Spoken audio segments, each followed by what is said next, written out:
시사 매거진 2015.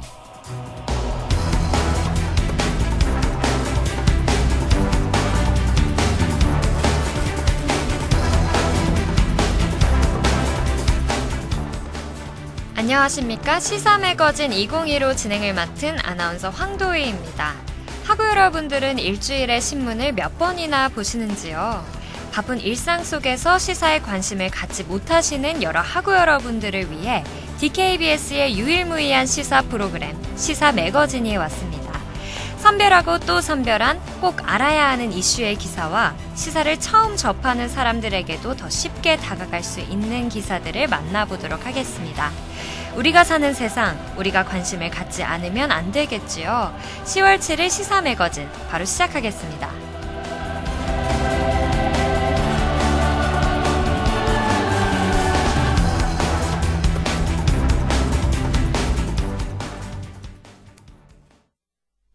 지난 방송에서 블랙 프라이데이에 대해 말씀드린 적이 있는데요. 정부가 소비를 살린다는 명분으로 추진하는 대대적인 할인 행사, 한국판 블랙 프라이데이가 지난 1일부터 시작되었습니다. 하지만 우려했던 대로 거창한 타이틀 아래 막상 실효성은 미미한 실정이거니와 여러 가지 논란의 말들도 많아지고 있습니다. 세일을 한다 해서 기대를 하고 갔건만 할인율 뻥튀기에 추가 세일까지 겹쳐 오히려 고객을 이른바 호갱, 어수룩해서 이용당하는 손님 처지로 만든다는 것인데요. 블랙 프라이데이 행사 첫날, 행사장의 분위기와 고객들의 생각은 어땠는지 한번 들어보시겠습니다. 출입문이 열리자 소비자들이 한꺼번에 백화점 안으로 들어섭니다. 미국의 블랙 프라이데이를 목표로 정부가 기획한 코리아 블랙 프라이데이 첫날, 한 백화점에는 개장 시간인 오전 10시 30분을 앞두고 궂은 날씨에도 700여 명이 몰렸습니다.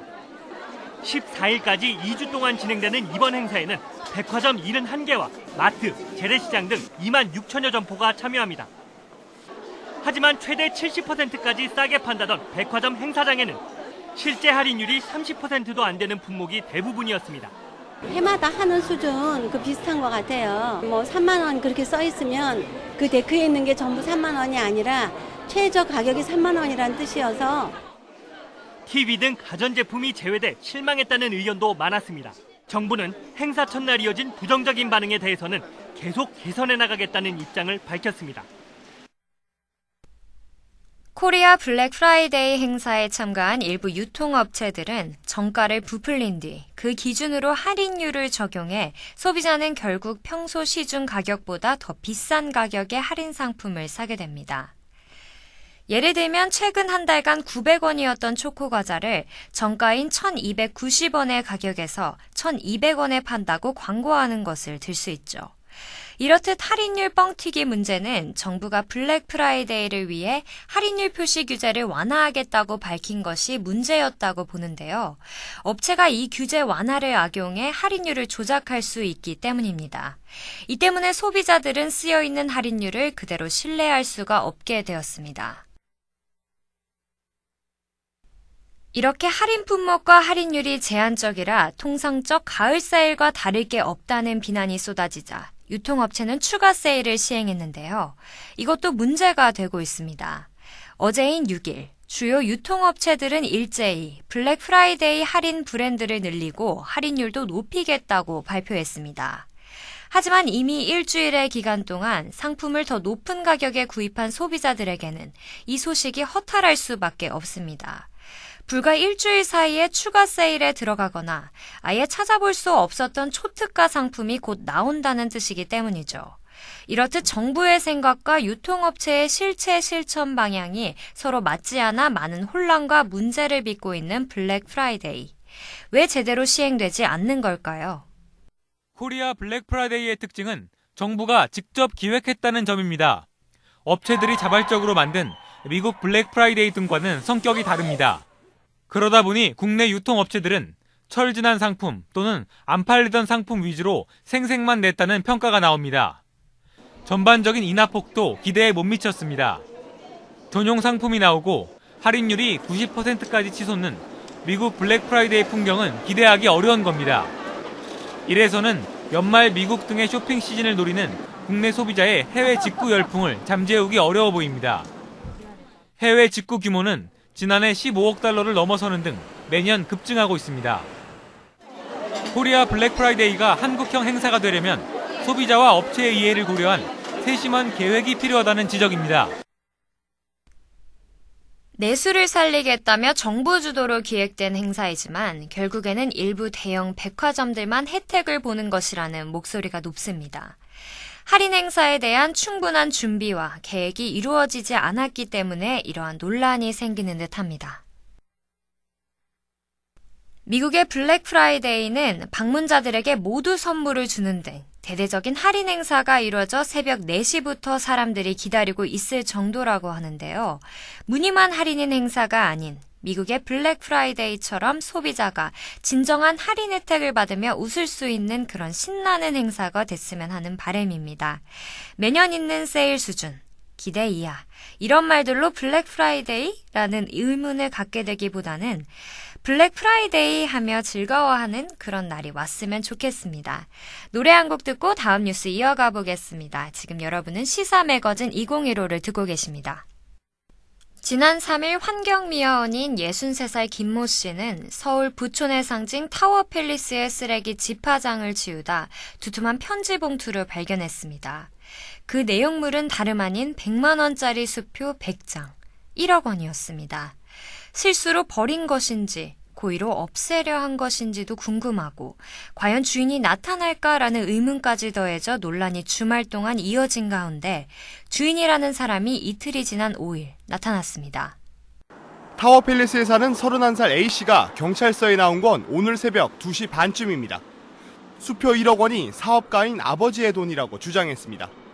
돈을 잃어버린 사실도 해외 출장 간 아버지가 언론 보도에 나온 수표 봉투 사진을 보고 알게 돼 연락이 왔다고 밝혔습니다.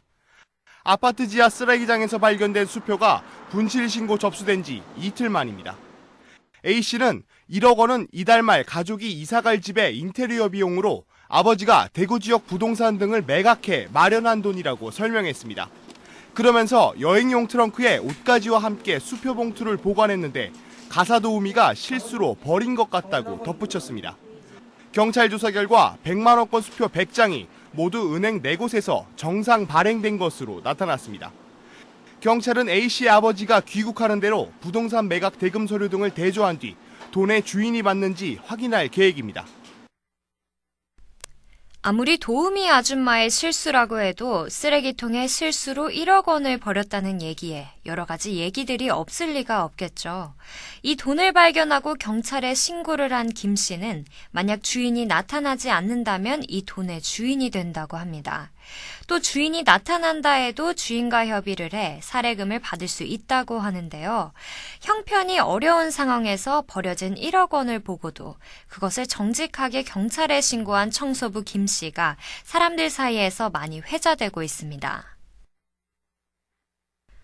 전후 사정을 파악하기는 쉽지 않지만 이번 일로 일반 서민들은 돈의 가치에 대해서 한 번 더 생각해보게 되었습니다. 부자에게는 쓰레기통에 버려지는 억대 현금이 서민들의 입장에선 그 가치가 정말 큰 액수니까요. 주인이 나타나지 않았으면 1억 원 정도는 돈도 아니라는 부자들의 생각에 국민 위화감은 더 커질 뻔했습니다.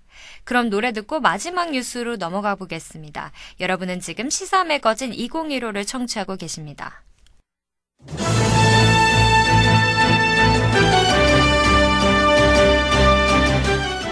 황도희의 시사콕콕.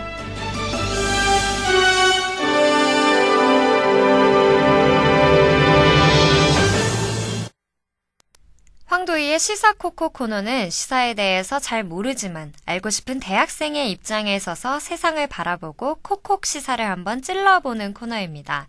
시사가 어려운 분들에게도 쉽게 다가갈 수 있는 코너가 될 것입니다.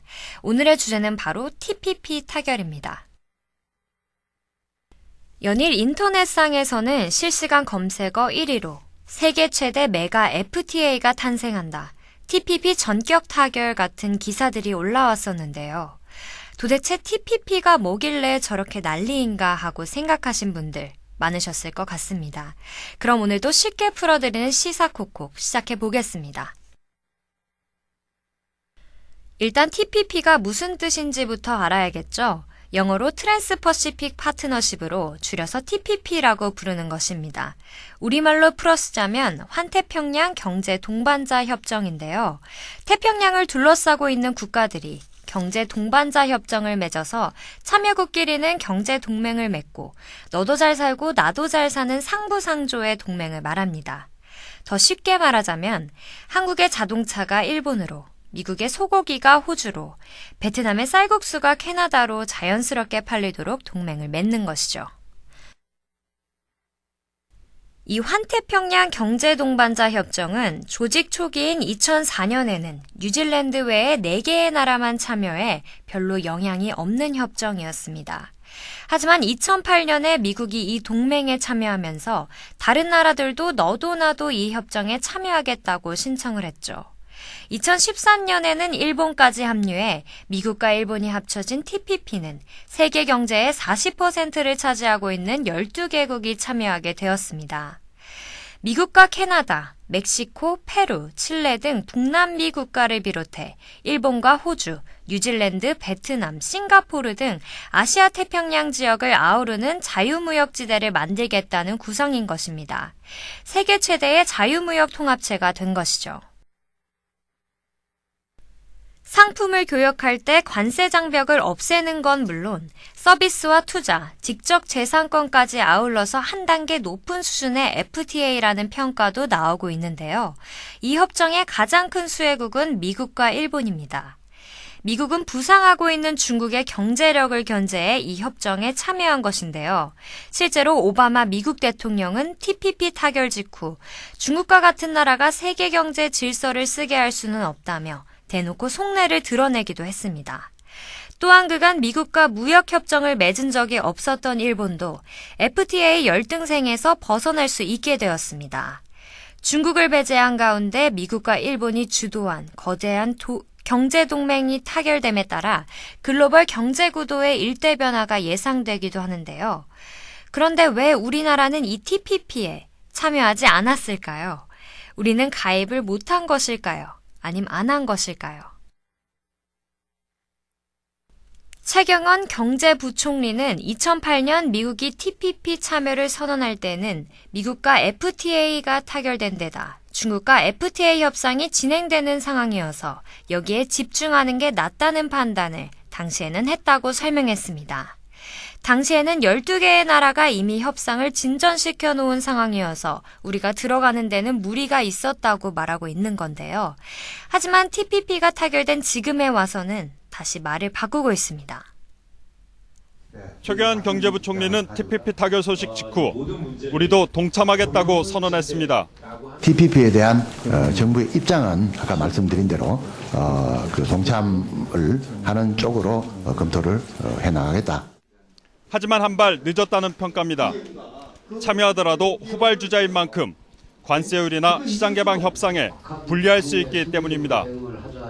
또 미국이나 멕시코 시장에서 일본 제품과 경쟁하는 국산 자동차 부품, 석유화학, 가전제품 등의 경쟁력이 크게 위협받을 수 있습니다.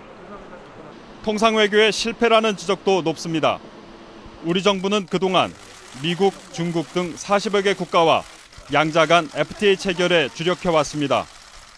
하지만 최근 세계는 TPP 같은 다자간 협정을 통해 지적재산권이나 서비스, 노동, 환경 등까지 포괄하는 이른바 경제 블록화가 진행 중입니다. 정부가 미국과 중국 주도의 다자간 협정 사이에서 멈칫거리며 양자 간 FTA만 매달리다 더 큰 시장에 참여할 기회를 잃고 있다는 지적입니다.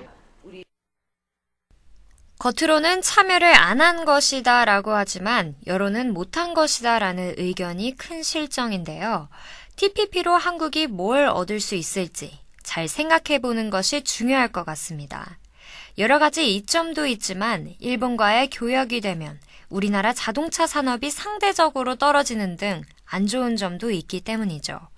TPP 참여 12개국 중 이미 10개국은 이미 우리나라와 무역협정이 맺어져 있는 상태입니다. 때문에 우리가 이번 TPP에 가입하면 미국과 중국 그리고 일본을 둘러싼 눈치 싸움에 우리나라가 휘말리는 게 아니냐는 우려도 나오고 있습니다.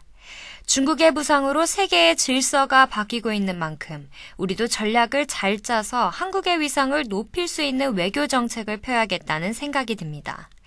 고래 싸움에 새우등 터진다는 말이 새삼 실감나는 오늘의 시사 콕콕이었습니다.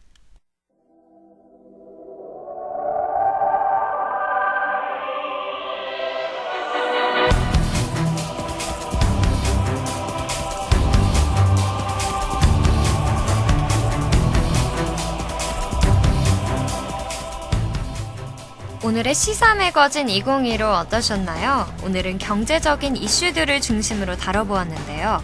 돈이 우리 삶의 전부는 아니지만 꼭 필요한 존재이고 또 어려운 존재이기도 하기 때문에 경제에 대해 잘 알면 돈을 다루는 방법에 대해서도 잘 알게 될 것이라고 생각합니다. 내일 모레는 한글날이죠. 비속어와 줄임말, 신조어들이 난무하는 요즘.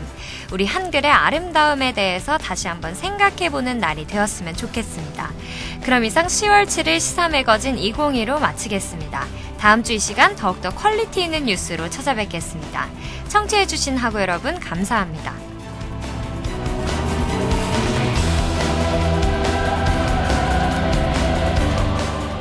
지금까지 제작 최경원, 기술 정원석, 진행의 황도희였습니다.